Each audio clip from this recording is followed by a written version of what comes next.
Merci d'être au rendez-vous de ce webinaire proposé par la plateforme d'observation sociale Occitanie. Nous vous avons invité à nous rejoindre ce matin sur ce webinaire pour échanger sur la question des seniors qui vivent à domicile et qui sont à risque de fragilité. Combien de personnes âgées de 60 ans ou plus vivent à domicile en Occitanie? Combien d'entre elles ont des limitations fonctionnelles et de quel ordre? Combien sont en perte d'autonomie? Est-ce que l'on constate une différence entre les femmes et les hommes? Ces seniors qui vivent à domicile reçoivent-ils une aide de leur entourage ou une aide extérieure professionnelle? Afida Raoui, qui est chargée d'études, et Marine Soleyavou, qui est chef de projet de l'action régionale à l'INSEE Occitanie, vont être là pour répondre à toutes ces questions. Et je les invite maintenant à nous rejoindre. La CARSAT du Languedoc-Roussillon s'emploie également depuis quelques années à développer un outil, l'Observatoire des situations de fragilité, dont l'objectif principal est de repérer les retraités fragiles et les assurés d'assurance maladie pour favoriser leur accès aux droits et prévenir la perte d'autonomie. Alors, comment fonctionne cet outil? Qui peut s'en servir? Quelles données permet-il d'obtenir? La CARSAT du Languedoc-Roussillon va répondre à ces questions et également à d'autres. Et je vais inviter maintenant nos trois intervenantes de la CARSAT à nous rejoindre pour vous les présenter dès à présent. Bonjour. Merci, mesdames, d'être avec nous ce matin. Alors, Myriam Idrissi Safi est coordinatrice des travaux de l'Observatoire des situations de fragilité. Vous allez, madame, nous faire une présentation de cet observatoire. Delphine Domergue est statisticienne et administratrice principale de l'Observatoire. Vous nous ferez, madame, ensuite une démonstration de cet outil qui est en ligne pour que l'on sache comment nous pouvons nous en servir. Et enfin, Delphine Paccard, qui est responsable du service Action sociale et santé de la CARSAT Languedoc-Roussillon. Vous allez nous présenter, madame, une action que vous expérimentez dans certains territoires du Gard et de l'Hérault, pardon. Cette action d'aller vers vise à repérer et prendre en charge l'isolement social des personnes de 60 ans et plus. Cet isolement social qui constitue un accélérateur de la perte d'autonomie des personnes âgées. Oui, tout à fait. Bonjour à tout le monde. Mesdames, de la CARSAT, nous allons vous retrouver tout à l'heure et nous allons maintenant laisser la place à Afida Raoui et Marine Soleyavou. Merci. Alors, nous allons donc vous présenter les résultats d'une étude que nous avons réalisée sur la perte d'autonomie chez les seniors vivant à domicile en Occitanie. Donc, pour commencer, je vous fournirai quelques éléments de cadrage pour définir justement qui sont ces seniors qui vivent à domicile. Puis, je vous parlerai des limitations fonctionnelles auxquelles ces seniors peuvent être confrontés. Et ensuite, je laisserai la parole à Afida, qui abordera plus précisément la problématique de la perte d'autonomie et qui terminera avec les aides, notamment auxquelles ces seniors en perte d'autonomie peuvent recourir. Donc, à l'exception des données de cadrage qui sont issues du recensement de la population, l'ensemble des résultats que nous allons vous présenter sont issus d'une enquête qui s'appelle Vie quotidienne et santé, qui a été réalisée en 2021. Donc, c'est une enquête apériodique qui est conçue par le service statistique du ministère en charge des solidarités et dont le principal objectif est d'établir des statistiques sur les conditions de vie des personnes vivant à domicile, pas seulement des seniors. Et donc, via cette enquête, on interroge les personnes sur leurs difficultés à réaliser les activités de la vie quotidienne et les aides qu'elles peuvent recevoir.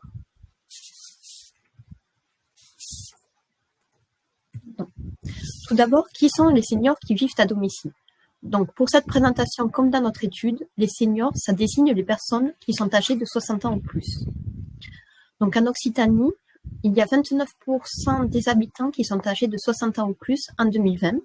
C'est davantage qu'en France métropolitaine. L'Occitanie est d'ailleurs la 5e région de France métropolitaine où la part de seniors dans la population est la plus importante. Et si les tendances démographiques récentes se poursuivaient, 33% des habitants d'Occitanie seraient des seniors dès 2030. C'est-à-dire que dès la prochaine décennie, plus d'un habitant sur 3 serait âgé de 60 ans ou plus dans la région. Alors, la quasi-totalité de ces seniors vivent à domicile. Cela représente 1,7 million de personnes en Occitanie en 2020. Et donc, cette part qui atteint donc 96% des seniors qui vivent à domicile, elle diminue avec l'âge.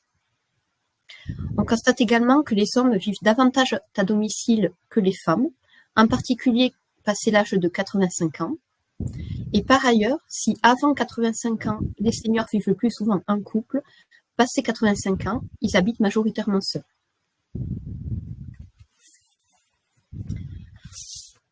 Donc, en Occitanie, un quart des seniors qui vivent à domicile font face à ce qu'on appelle des limitations fonctionnelles.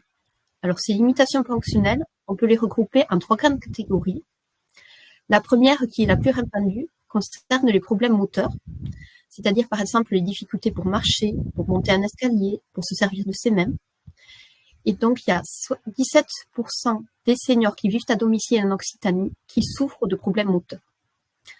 La seconde catégorie concerne les limitations sensorielles, c'est-à-dire le fait de ne pas bien voir ou entendre correctement, même en état appareillé. Et donc là, il y a 11% des seniors vivant à domicile qui sont confrontés à ces limitations fonctionnelles. Et enfin, la dernière catégorie, qui est la moins répandue, concerne les troubles cognitifs, c'est-à-dire les difficultés pour se concentrer, pour prendre des décisions ou encore comprendre bien les autres. Et donc là, il y a 6% des seniors vivant à domicile qui sont concernés par ces troubles. À présent, si on regarde ces chiffres en les détaillant par sexe et par grande tranche d'âge, on constate que les limitations fonctionnelles augmentent fortement avec l'âge et notamment, il y a une majorité de personnes âgées de 85 ans ou plus qui souffrent de problèmes fonctionnels. Alors, par exemple, sur le graphique, si on regarde les problèmes moteurs qui sont les plus répandus, ce sont les barres en bleu foncé plutôt situées à gauche. Donc là, entre 60 et 74 ans, on a à peu près 10% des seniors qui souffrent de problèmes moteurs. Et cette part, elle augmente fortement pour atteindre chez les 85 ans ou plus 40% des hommes et 55% des femmes. Et d'ailleurs, les limitations fonctionnelles sont plus répandues chez les femmes que chez les hommes, puisque au global, chez les 60 ans ou plus, donc on a 25% des femmes qui souffrent de problèmes fonctionnels contre 22% des hommes. Et par ailleurs, on a près de 4 seniors sur 10 qui se disent restreints à leurs activités quotidiennes. Et le fait de souffrir de problèmes fonctionnels, ça va avoir un impact supplémentaire sur la réalisation de ces activités quotidiennes. Puisque si on se restreint juste aux seniors qui souffrent de problèmes fonctionnels, alors là, on a plus de 8 seniors sur 10 qui connaissent des restrictions d'activité. Et donc, les limitations fonctionnelles comme les restrictions d'activité, elles peuvent se cumuler. Et quand les seniors connaissent des difficultés qui vont au-delà d'un certain seuil de limitation fonctionnelle ou de restriction d'activité, alors là, on va parler de seniors en perte d'autonomie. Et je laisse à présent à Fida vous en parler davantage. Alors, la perte d'autonomie des seniors vivant à domicile, comme on peut le voir sur cette diapo, 8% de ces personnes en Occitanie donc sont en perte d'autonomie, soit 141 000 seniors en Occitanie. Ce chiffre est supérieur à celui de la France métropolitaine qui est à 7%, soit ici un différentiel d'1 point. Donc, quelques éléments explicatifs de cet écart. Tout d'abord, un taux de pauvreté plus élevé en Occitanie qu'en France métropolitaine. En effet, en Occitanie, près de 17% de la population vit sous le seuil de pauvreté contre un peu plus de 14% en France métropolitaine. Et ceci, donc le taux de pauvreté peut expliquer la moitié du différentiel de ce 1 point entre la perte d'autonomie en Occitanie et en France métropolitaine. 2 autres points peuvent être avancés pour expliquer le reste de l'écart. Un accès aux EHPAD en moyenne plus limité en Occitanie et une offre de soins à domicile d'infirmiers plus développée. Si à présent on regarde la perte d'autonomie en fonction de l'âge et également par sexe. Donc sur ce graphique, hein, on a différentes tranches d'âge et les courbes pour l'Occitanie et pour la France métropolitaine. Donc ce qu'on voit, c'est que voilà, la perte d'autonomie augmente avec l'âge et particulièrement à partir de 80 ans.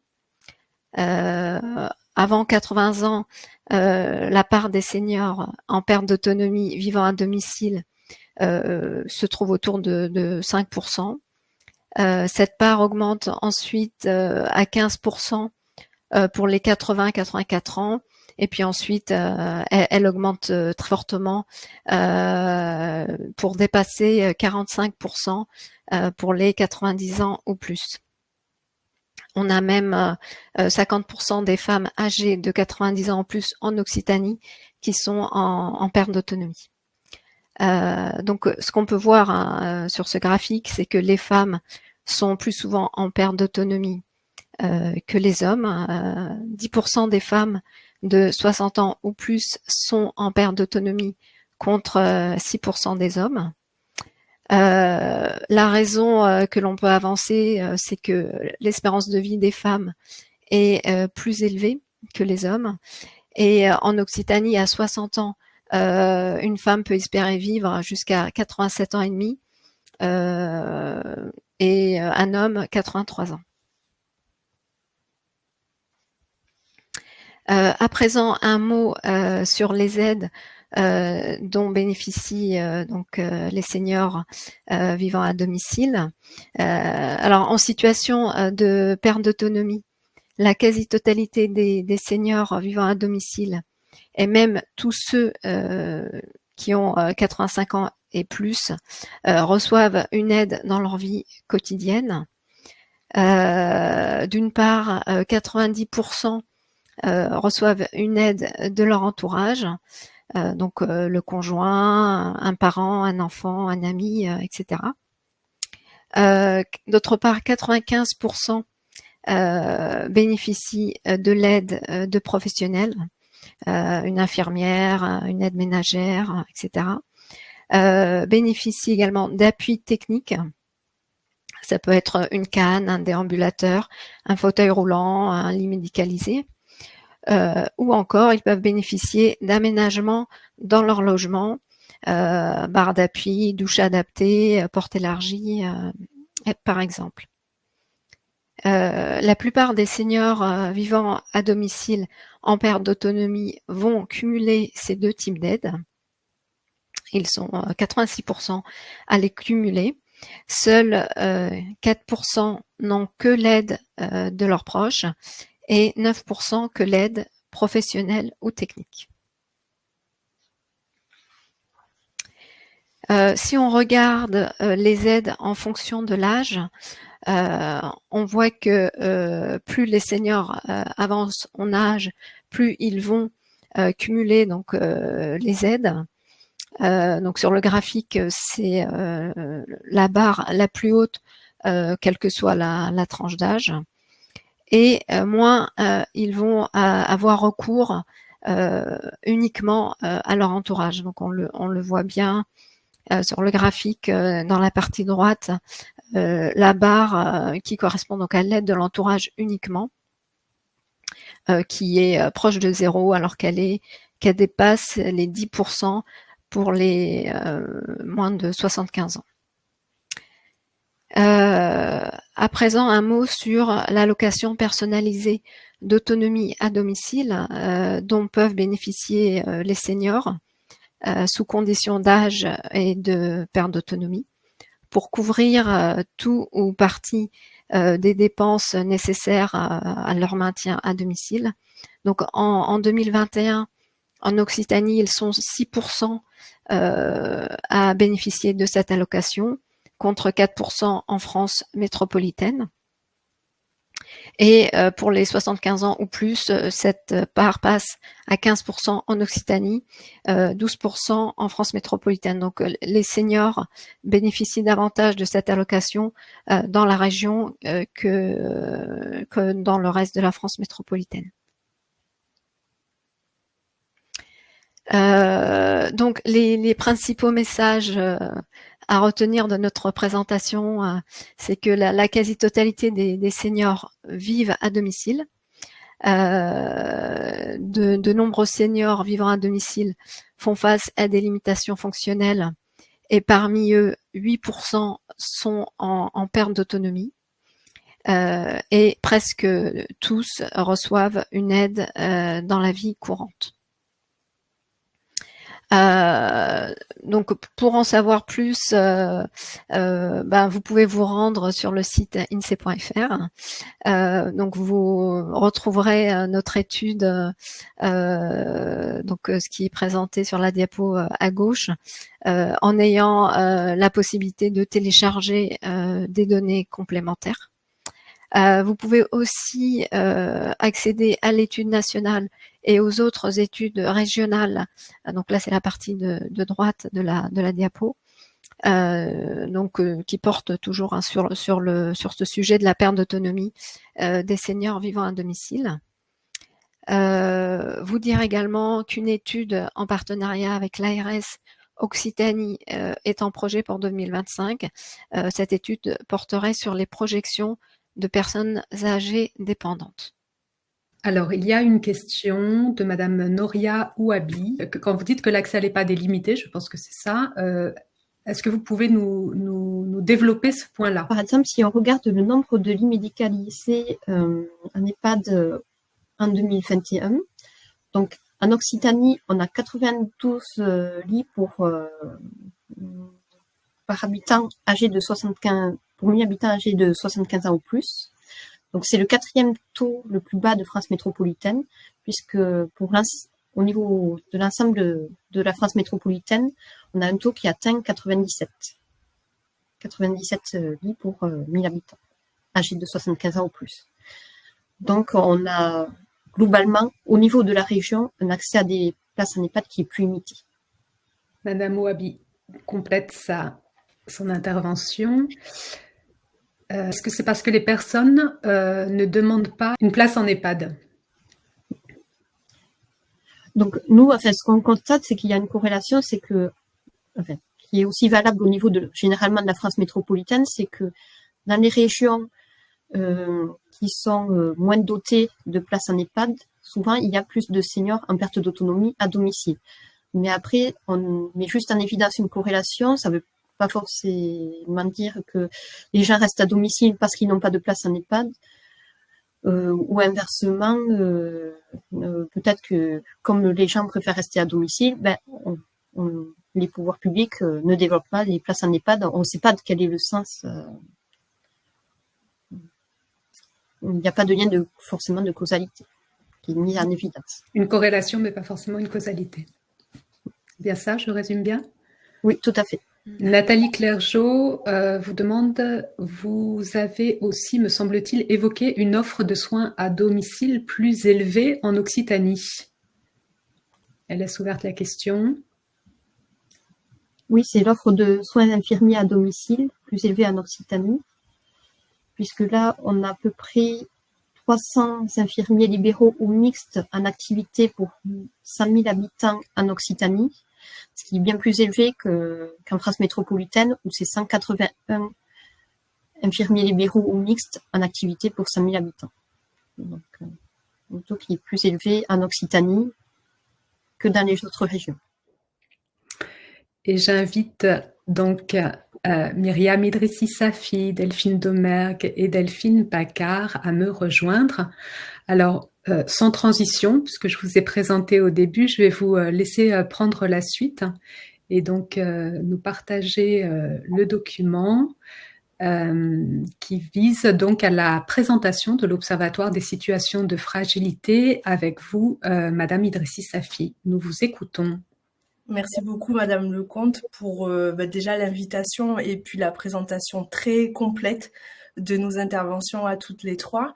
Peut-être quelques éléments un peu complémentaires sur l'objet de notre présentation, l'Observatoire des situations de fragilité. C'est plus à appréhender comme une démarche une démarche d'observation sociale, d'observation sanitaire aussi, qu'un outil en tant que tel. Et c'est ce qu'on va vous présenter. Pourquoi est-ce qu'on parle de démarche? Qu'est-ce que l'observatoire permet de réaliser? Par quels moyens? Donc ça sera plus Delphine Domergue qui vraiment vous fera une démonstration en temps réel. Puis ensuite, le cas concret que vous présentera Delphine Paccard. Donc voilà, je voulais juste vous inviter à plus l'appréhender comme une démarche qu'un outil à part entière. Cette démarche, donc, qu'est-ce que c'est en quelques mots? La première image que vous voyez sur la gauche avec la carte, c'est notre système d'information géographique. Ça va être l'outil le plus privilégié, l'outil principal de cet observatoire. On va pouvoir réaliser des cartes sur le territoire national, donc métropole et dom-tom. On va pouvoir réaliser des rapports, donc c'est vraiment un outil un peu multifonctionnel. Je n'en dis pas trop car Delphine Domergue vous le présentera plus dans le détail. Ensuite, ce qui est vraiment avantageux avec cet outil, c'est que pour n'importe quelle démarche d'observation sociale ou sanitaire, chaque utilisateur va pouvoir s'approprier les données qui sont présentées dans le système d'information géographique.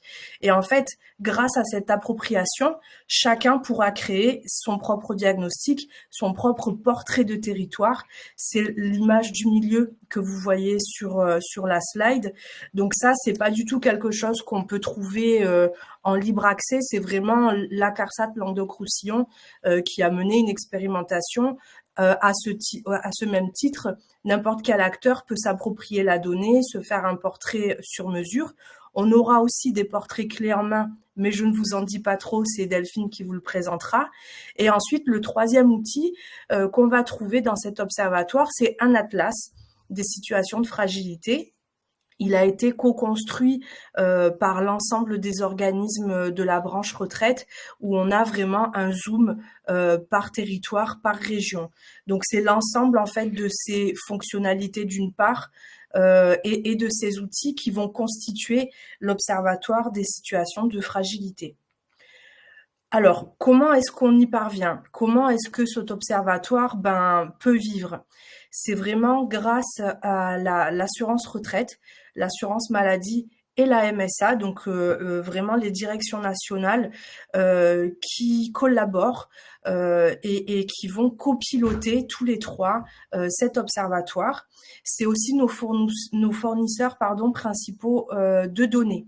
On va avoir chaque branche annuellement en fonction des besoins qu'on va pouvoir identifier, en fonction de suggestions d'indicateurs et de données, en fonction de certaines fonctionnalités aussi. L'observatoire, c'est vraiment un espace, une plateforme qui évolue de jour en jour au plus proche des besoins de nos utilisateurs, mais aussi de toutes les modifications et un peu les évolutions démographiques et de santé qu'on va pouvoir observer. Et en fait, donc annuellement, ces trois branches vont nous transmettre des données qui seront retravaillées et qui seront chargées dans ce système d'information géographique. On va avoir à la fois des données en libre accès où vraiment on est dans de l'open data et n'importe quel particulier professionnel qui souhaite s'intéresser à un sujet, développer un sujet, va pouvoir accéder à cet ensemble de données. Et on va aussi avoir des données où on est sur un usage un petit peu plus exclusif. Ça va être le cas, par exemple, avec certaines données de l'assurance maladie, où il y a un caractère sensible sur ces données-là. Et donc, en ces cas-là, on est sur de l'usage exclusif, un accès avec mot de passe. Donc voilà, parfois, ça peut être un petit peu frustrant pour certains acteurs, mais on est vraiment sur de l'accès limité. Et donc, comme je le disais, une fois par an, ces données vont être actualisées, vont être un petit peu revues. Il peut y avoir des ajouts, il peut y avoir des suppressions. Donc, on essaye d'avoir cette régularité et cette veille pour pouvoir faire évoluer l'observatoire du mieux qu'il soit. Alors, ensuite, pour parler plus précisément des données, c'est pas du tout exhaustif, cette slide. C'est vraiment une présentation très très globale pour vous donner un aperçu un petit peu plus précis des données qu'on va retrouver. dans quelques minutes, je parlerai de ces différents usages de l'observatoire, mais globalement, on va avoir une grosse dimension de diagnostic et, comme son nom l'indique, sur la fragilité des seniors et des assurés. Alors, cette fragilité, elle répond à différents critères qui sont définis dans l'observatoire par souci de clarté pour nos utilisateurs. On va avoir une dimension socio-économique avec un ensemble d'indicateurs de données, et on va avoir une fragilité qu'on appelle plutôt sanitaire, où on est vraiment sur des données de santé. Encore une fois, donc là, je partagerai pas forcément les définitions, mais toutes ces informations sont disponibles dans notre site internet.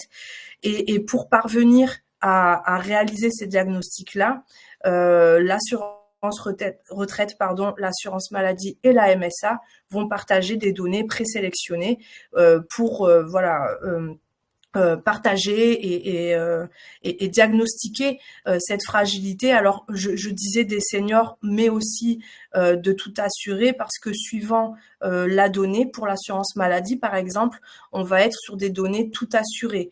On va forcément avoir des sous-catégories dans ces indicateurs qui seront plus axés sur les seniors et d'autres sur les jeunes de la naissance à 25 ans, etc., etc.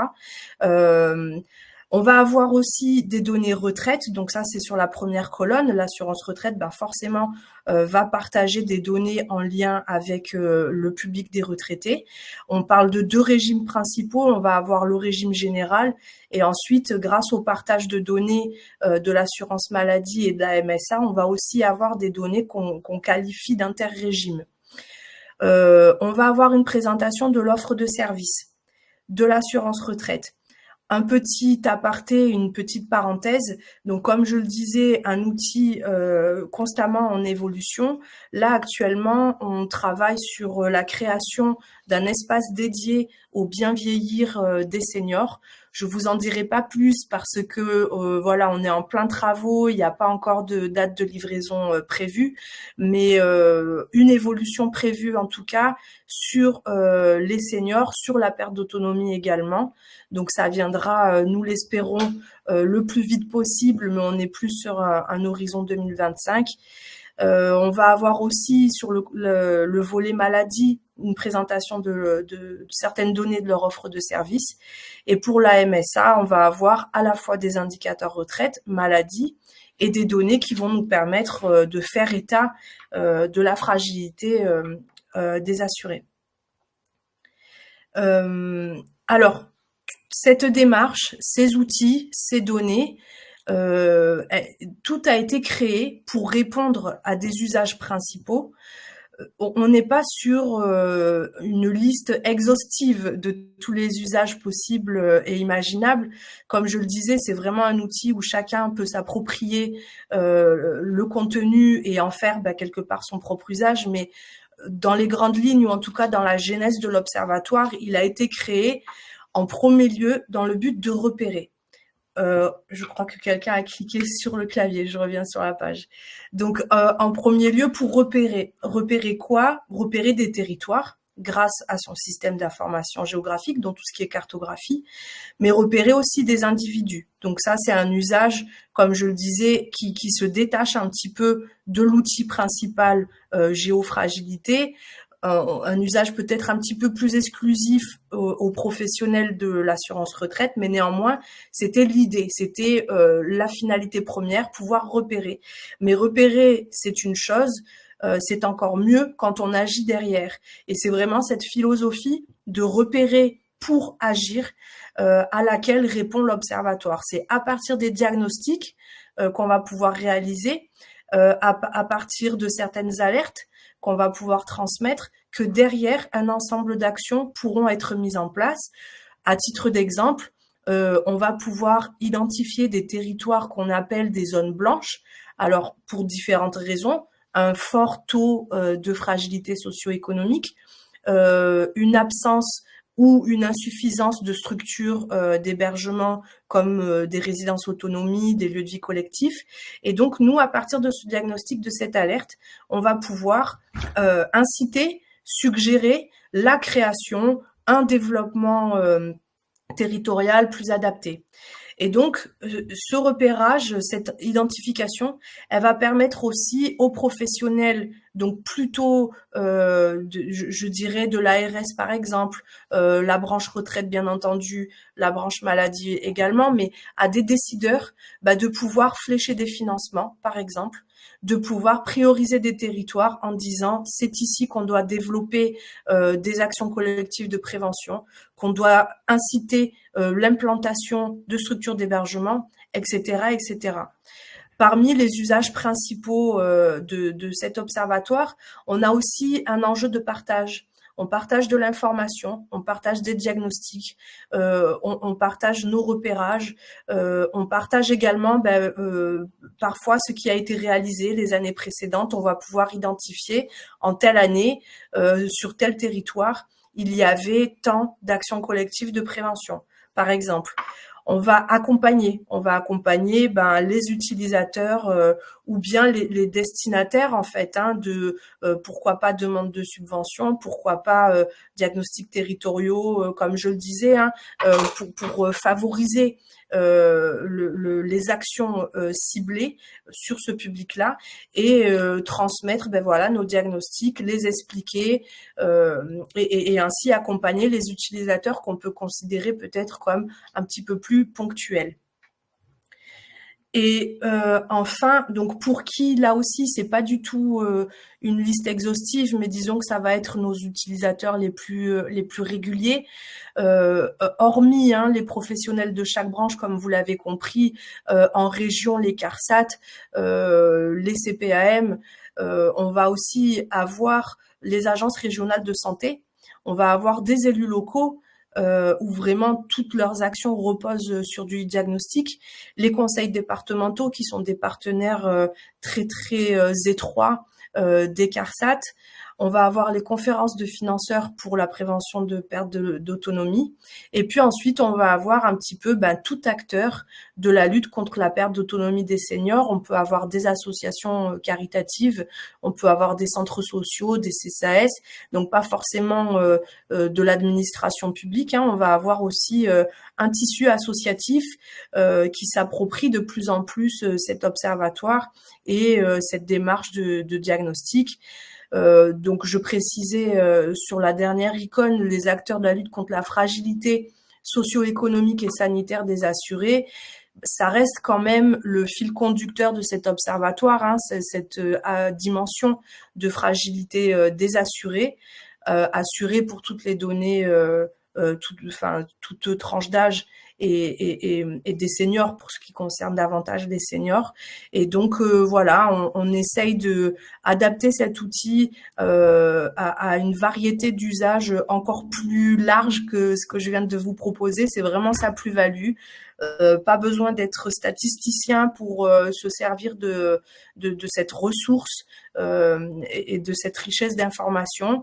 On essaye de atteindre un public le plus large possible et je l'espère, vous tous ici connectés, peut-être que c'est déjà fait et j'espère que ça sera le cas. N'hésitez pas à consulter cet observatoire qui évolue peut-être pas de jour en jour, mais assez régulièrement. Alors, je vous propose une courte navigation dans l'outil. Donc voilà, là vous avez la page d'accueil du système d'information géographique de l'Observatoire interrégime des situations de fragilité. Donc cet observatoire, il se compose en fait de 4 parties. Une partie indicateur que vous avez ici, où l'on retrouve l'ensemble des données qui sont mises à disposition dans l'observatoire, l'ensemble des indicateurs. Une partie rapport, qui est fort utile. Ce sont des diagnostics territoriaux clés en main qui permettent rapidement d'avoir des informations clés issues de ces indicateurs qui sont dans l'observatoire et que l'on peut, ces portraits de territoire, on peut les partager et qui se déclinent à l'échelle géographique que l'on souhaite, que ça va de l'arrondissement à la commune jusqu'au département et la région. L'outil en fait permet également de pouvoir charger des données externes, c'est-à-dire des données que vous avez et que vous, notamment sur votre offre de service, les actions que vous menez sur les territoires, vous pouvez les cartographier et les intégrer dans, on va dire, une partie personnelle de l'observatoire.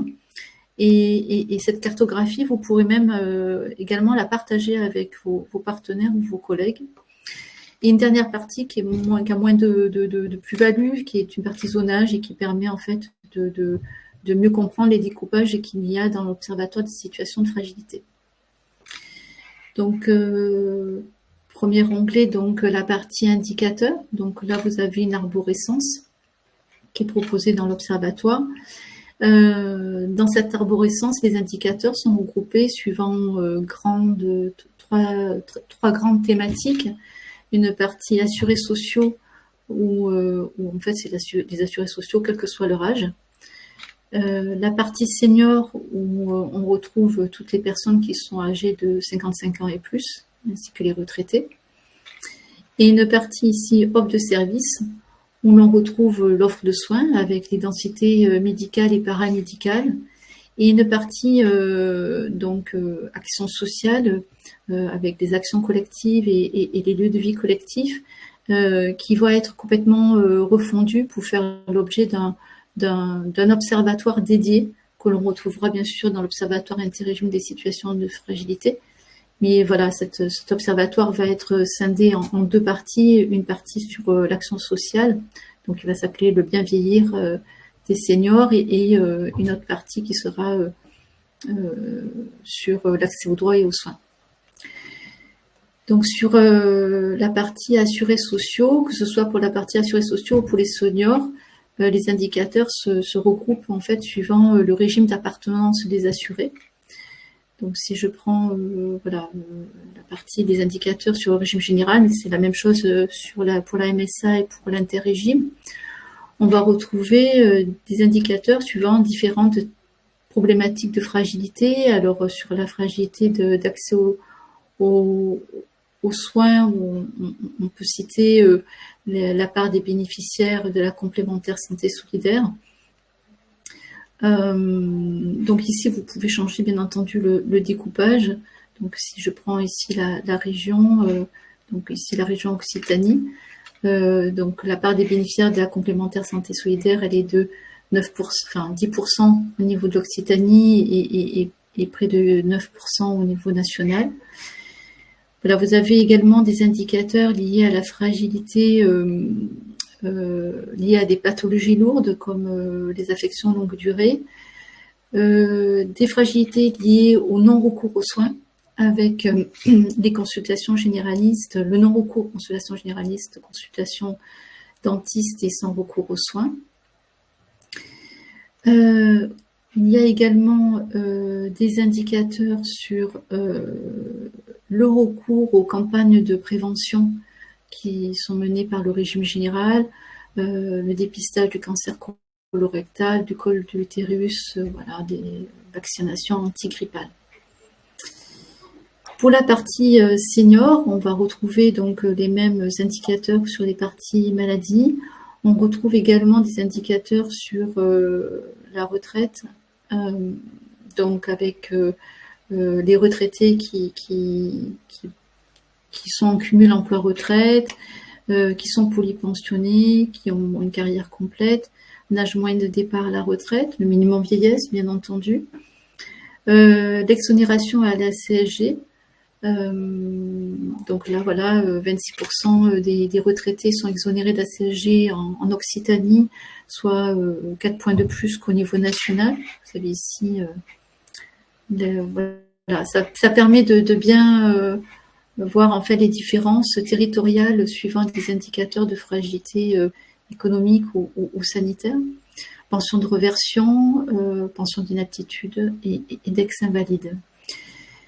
Ça a été cité par Myriam et Delphine. Dans l'observatoire, il a été construit un indicateur composite de fragilité sociale des retraités. Alors, cet indicateur composite repose sur 3 facteurs de risque. Le risque lié à l'âge, bien entendu, mais également si le retraité est bénéficiaire ou pas d'une pension de réversion et s'il est exonéré de la CSG. Donc, cet indicateur, il est construit à partir à l'échelle de l'individu, ce qui nous permet de pouvoir en fait préciser combien de retraités sont ciblés en situation de risque de fragilité sociale. Alors attendez, j'ai pas pris là j'ai pris un mélange de régime général et d'interrégime. Donc voilà, en Occitanie, il y a 642 796 retraités ciblés comme à risque de fragilité sociale, avec un score moyen de fragilité de 3,60, ce qui est plus qu'au niveau national, où le score moyen de fragilité est de 3,43. Alors, les 3 facteurs de risque, j'ai oublié de le préciser, sont pondérés, hein, en fait, voilà, donc à chaque voilà, ce qui permet en fait de définir ce score moyen de fragilité.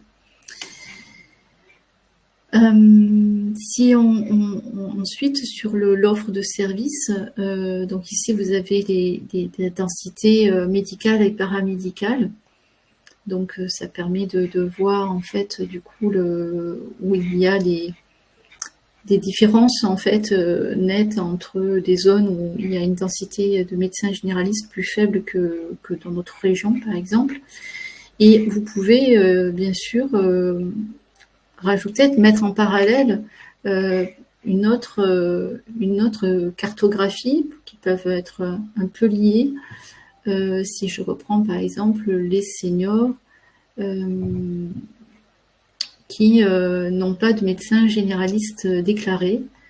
On retrouve bien là, par exemple, sur la région Centre-Val de Loire, une densité médicale plus faible qu'au niveau national et puis également une part des seniors. Et ça se rejoint aussi sur l'ensemble des assurés, bien entendu, sur ce territoire-là, avec une part plus importante de populations qui n'ont pas de médecin traitant déclaré. La possibilité aussi dans cet outil, c'est de pouvoir récupérer les données qui sont mises à disposition. Alors vous avez, donc, comme là j'avais ciblé l'Occitanie, vous avez donc ici l'Occitanie qui se met en premier.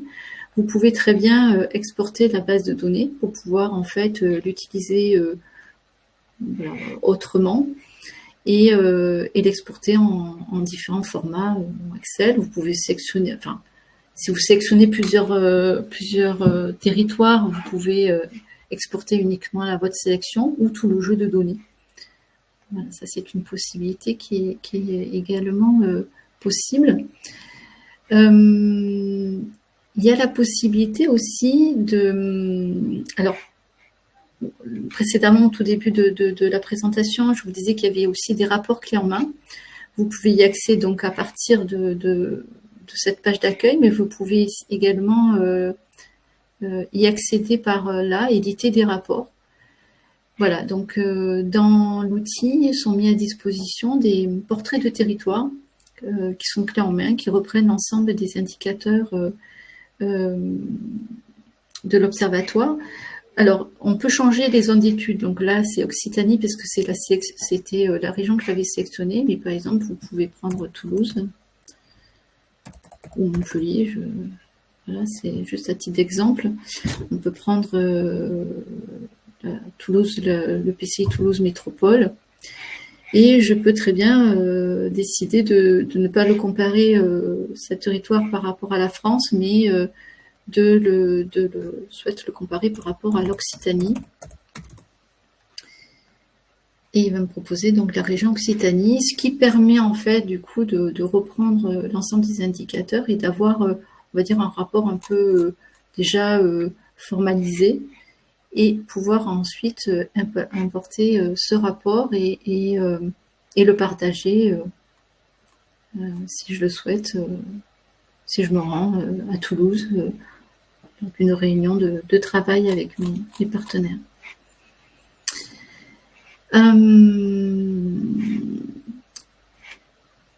Ensuite, vous avez, là, on a fait une navigation assez rapide. Vous avez dans ici, à propos, dans actualité, des supports qui sont à votre disposition, qui peuvent vous faciliter la navigation dans l'outil. Alors déjà, vous avez un dictionnaire des indicateurs qui reprend pour chacun des indicateurs la source des données, la définition, la formule de calcul des indicateurs, et puis une proposition de grille de lecture. Donc ça peut être intéressant. Vous avez déjà aussi le flyer qui vous permet d'en savoir un peu plus sur l'observatoire. Et voilà, vous avez des outils de formation ou d'auto-formation qui vous permettent en fait donc des tutoriels, des guides également de formation, d'utilisation qui peuvent vous être utiles. Et bien entendu, on est également à votre disposition pour faciliter votre navigation dans l'outil.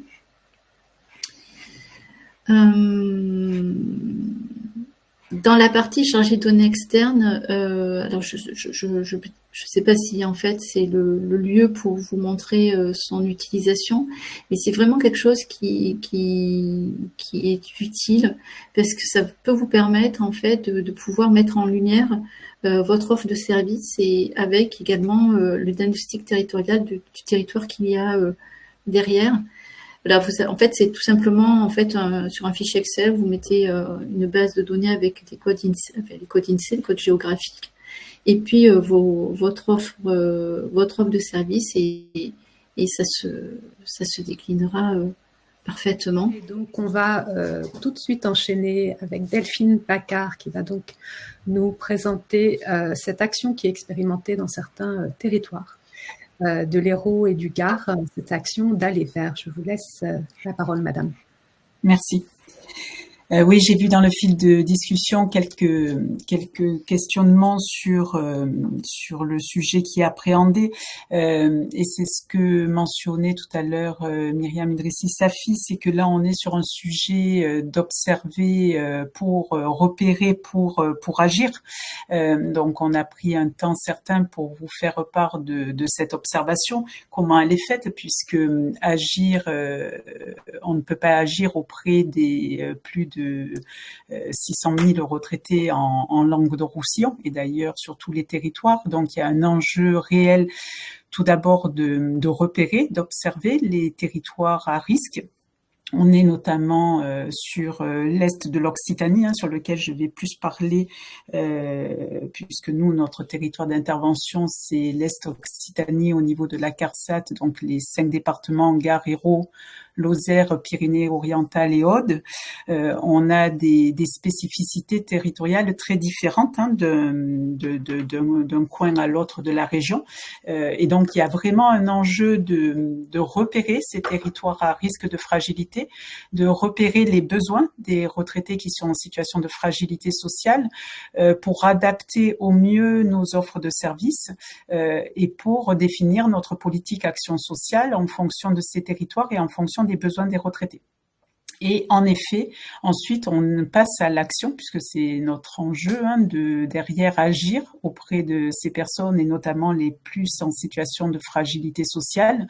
Et là, sur ce temps, je vais vous parler notamment d'une offre de service qu'on expérimente depuis plus de 18 mois, qui est le fait de repérer les retraités en situation d'isolement social, les personnes de plus de 60 ans et d'aller vers ces personnes, puisque en effet, tout à l'heure Delphine Domergue le notait, dans nos critères de fragilité sociale, on a la précarité économique et on a aussi l'isolement.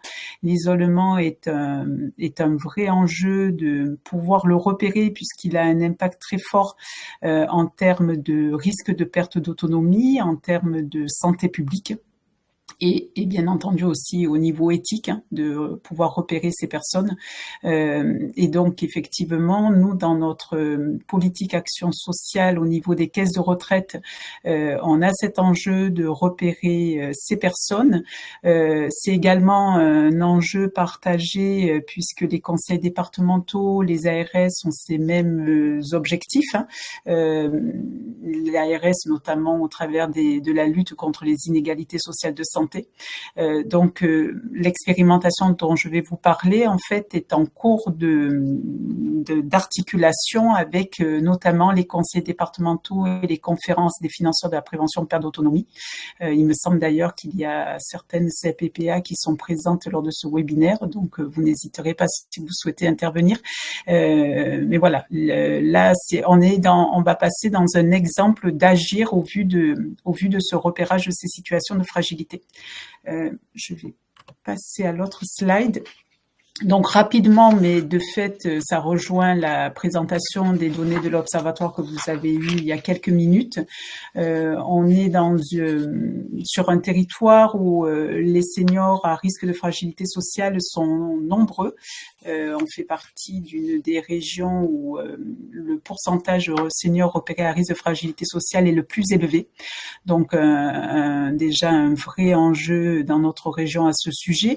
De plus, les petits frères des pauvres publient annuellement un rapport, et notamment sur l'isolement des retraités, où il ressortait en 2021 que plus de 530 000 personnes âgées au niveau national étaient en situation de mort sociale. Donc c'est dur de l'énoncer comme ça, mais c'est des situations d'isolement les plus importantes et de fait urgentes aussi en termes d'accompagnement, si un accompagnement pouvait leur être proposé. Et en Occitanie, ils avaient identifié au niveau des petits frères des pauvres que 16% des plus de 60 ans sont en risque d'isolement social. Sachant que là, c'est vraiment la notion d'isolement, on y reviendra tout à l'heure, mais à distinguer de la perception de solitude. L'isolement social est vraiment appuyé sur des situations très factuelles qui permettent justement d'identifier ces situations d'isolement social. Je le disais tout à l'heure, c'est un vrai sujet en termes de santé publique, également éthique, puisque l'isolement social est un accélérateur de la perte d'autonomie et amène à des problèmes d'accès aux droits, des problèmes d'accès aux soins, à des risques d'inégalité de santé.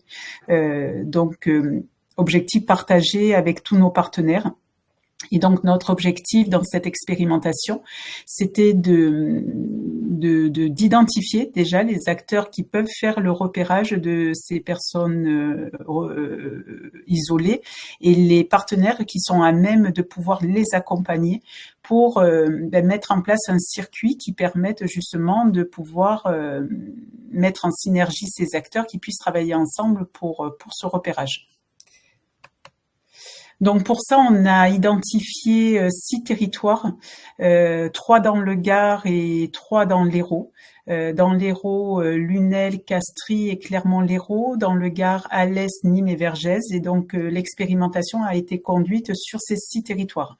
On a travaillé en lien très étroit avec l'ITEV, l'Institut transdisciplinaire d'études du vieillissement, Anne Marcilla, qui est son équipe pour ceux qui connaissent la directrice de l'ITEV, et sachant que l'enjeu, c'était à la fois déjà tout d'abord d'identifier les partenaires, de mobiliser ces partenaires pour la conduite de cette expérimentation, et derrière aussi co-construire avec eux les outils, puisque en soi, il n'existe pas d'outils pour permettre de détecter ces situations d'isolement des personnes âgées.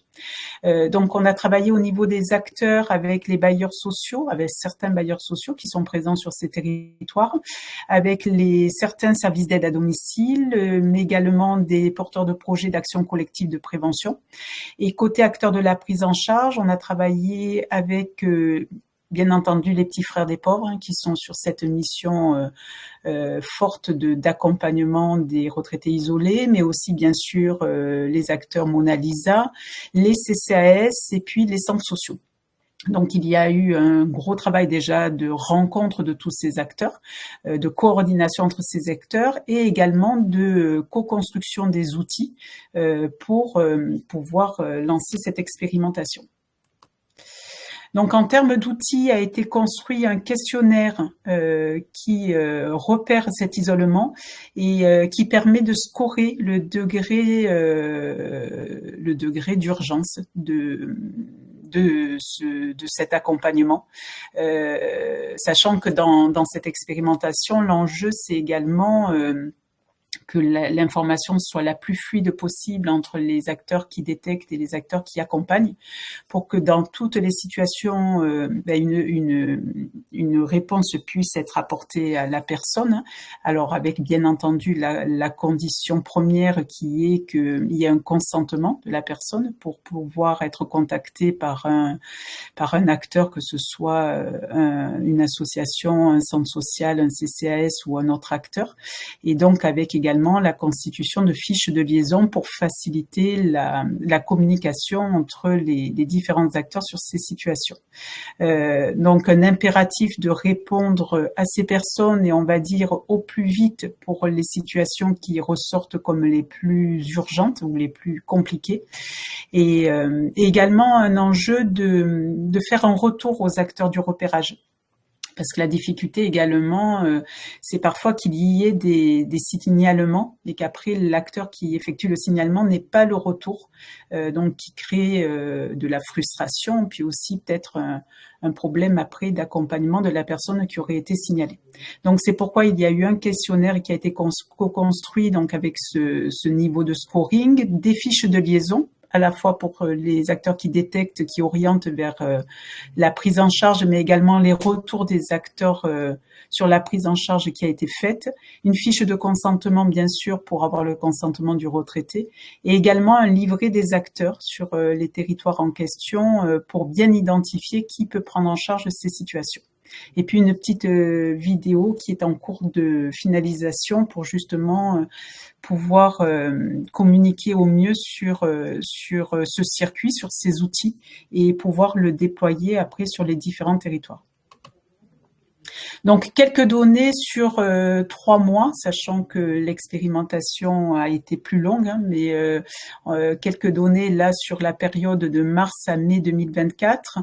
Donc, sur les 6 territoires en question, on a eu 39 questionnaires qui ont été réalisés. Donc là, vous avez quelques données sur les âges de ces personnes qui ont été détectées en situation d'isolement. 74% sont des femmes, 26% sont des hommes. Au final du passage de ce questionnaire, il est quand même ressorti que 51% des situations n'étaient pas du réel isolement. Et ça s'explique notamment par un CCAS qui a été très actif et qui a beaucoup porté la démarche. D'ailleurs, on en a eu plusieurs après de CCAS qui se sont positionnés, certains voulant être coordonnateurs de cette démarche. Il y a un CCAS qui avait fait passer la grille de détection, mais y compris à des personnes qui se retrouvaient dans des lieux de vie collectifs gérés par le CCAS ou qui bénéficiaient d'autres offres. Et de fait, on retrouvait pas de situation d'isolement effective au travers de ces questionnaires, mais on a quand même 49% de situations qui concernaient des personnes qui étaient en réelle situation d'isolement, et donc avec derrière, au moment où les statistiques étaient réalisées, 79% des personnes repérées isolées qui avaient été d'ores et déjà prises en charge. Donc une expérimentation qui a des résultats positifs dans le sens que ça permet vraiment de faire ce repérage de l'isolement, que ça mobilise des acteurs qui sont intéressés par cette dynamique. Je vais prendre par exemple le cas de Clermont-Lérault, où, au vu de ce qui a été enclenché, le CCAS de Clermont-Lérault a souhaité se positionner comme coordonnateur de cette démarche et a pris le relais pour réunir l'ensemble des acteurs sur son territoire. Donc, il y a 15 acteurs qui aujourd'hui travaillent en ce sens pour maintenir cette expérimentation, pour même la pérenniser, en travaillant en lien donc avec les bailleurs sociaux, les centres sociaux du territoire, le CCAS bien sûr qui est coordonnateur, mais également les acteurs de la prévention et tout autre acteur intéressé. Le conseil départemental est présent à Clermont-Lérault et je parle du conseil départemental parce que parallèlement, nous sommes en train de travailler en lien avec les conseils départementaux et les CFPPA, notamment dans l'Aude, le Gard et l'Hérault, parce qu'effectivement, ils ont aussi cet enjeu et ils ont déjà initié des offres particulières sur cette allée vers les retraités isolés. Et donc, on est en train de s'articuler avec les conseils départementaux, les CFPPA, pour avoir une démarche commune et permettre de couvrir l'ensemble du territoire, ne pas s'en limiter à ces 6 territoires qui n'avaient juste pour vocation que d'expérimenter la démarche. Donc, au niveau, par exemple, de la CFPPA de l'Aude, en lien donc avec Madame Géref, a été lancé un appel à projet sur l'isolement, donc appel à projet auquel la CARSAT a participé financièrement, pour justement permettre de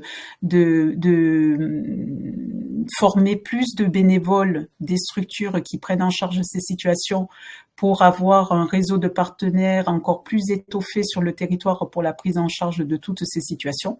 Et parallèlement, au niveau du département de l'Aude, les équipes des espaces seniors du département se positionneraient, enfin du moins vont expérimenter pour certaines le fait d'être coordonnateurs de cette action, pour justement pouvoir fluidifier au mieux les interactions entre les acteurs du repérage et les acteurs de l'accompagnement. Et dans les départements du Gard et de l'Hérault, nous sommes en train de travailler avec les équipes pour voir comment généraliser cette démarche à l'ensemble des territoires de ces 2 départements. Probablement dans l'Hérault, au vu des retours du conseil départemental, dans un premier temps, on va approfondir l'expérimentation qui a été faite sur les 3 territoires pour envisager dans un temps 2 la généralisation à l'ensemble du territoire. Et dans le Gard, nous sommes en cours en lien avec la CFPPA pour voir comment mobiliser les acteurs et justement permettre la mise en place de cette démarche auprès de l'ensemble des communes existantes. Voilà rapidement brossé cette expérimentation. J'ai pas consulté parallèlement les questions si vous en aviez, mais n'hésitez pas et on essaiera de vous y répondre au mieux. Il y en a une, oui, Madame Paca a réitéré. Comment est-ce qu'on peut avoir accès à ces outils? Est-ce qu'on peut obtenir ces kits? Alors, je ne sais pas d'où vient la question, si c'est un partenaire qui est sur un des départements que j'ai cités ou parce que là, on est vraiment avec des partenaires présents sur l'ensemble de l'Occitanie. La démarche que j'ai présentée aujourd'hui, elle est en cours au niveau de l'expérimentation côté Languedoc-Roussillon. Donc, bien sûr, nous travaillons en lien très étroit avec la CARSAT de Midi-Pyrénées. Donc, cette démarche pourra être réfléchi peut-être dans un temps 2 avec les partenaires de Midi-Pyrénées. Mais voilà, tout dépend du territoire en question sur lequel le partenaire est. Alors là, il y a une demande de la part du conseil départemental de l'Hérault, Christine Lévesque. D'accord, très bien. Donc, au niveau de l'Hérault, on a rencontré Madame Lévesque, le directeur général, il y a à peu près 5 jours, avec Madame Aldebert et toute l'équipe, à la fois d'ailleurs de la direction famille et de la direction autonomie, avec Monsieur Roux aussi, bien sûr, qui était présent. Et donc, on attend une réunion avec l'ensemble des acteurs qui devrait se dérouler début janvier pour le concrétiser de façon opérationnelle. Et dans l'Hérault, c'est ce que je disais, la proposition de votre direction serait que on continue sur les 3 territoires expérimentateurs, donc c'est Lunel, Clermont-Lérault et Castries, et pour envisager dans la foulée une généralisation. Donc les outils, vous pouvez vous les procurer très facilement puisque les chargés de développement du conseil départemental de l'Hérault en disposent, puisqu'ils suivent les expérimentations à leur niveau, où on pourra vous les communiquer, mais sachant que la démarche sera généralisée selon après où sont basés les partenaires dans un temps 2. On restera là pour le moment dans les 6 prochains mois sur Lunel, Castries et Clermont-Lérault. Donc, il y a une question, pardon, d'Annie Egalinck. Les questionnaires d'évaluation sont toujours intéressants à partager pour tous les services en contact avec les personnes vulnérables, services tutélaires notamment, et merci pour cette présentation, c'était simplement une remarque du coup. Il n'y a pas de questions complémentaires, simplement des remerciements à vous toutes. Donc merci à toutes et tous participants au webinaire pour vos participations et vos questions, et je vous souhaite une bonne après-midi. Mesdames, merci. Merci. Au revoir. Merci beaucoup.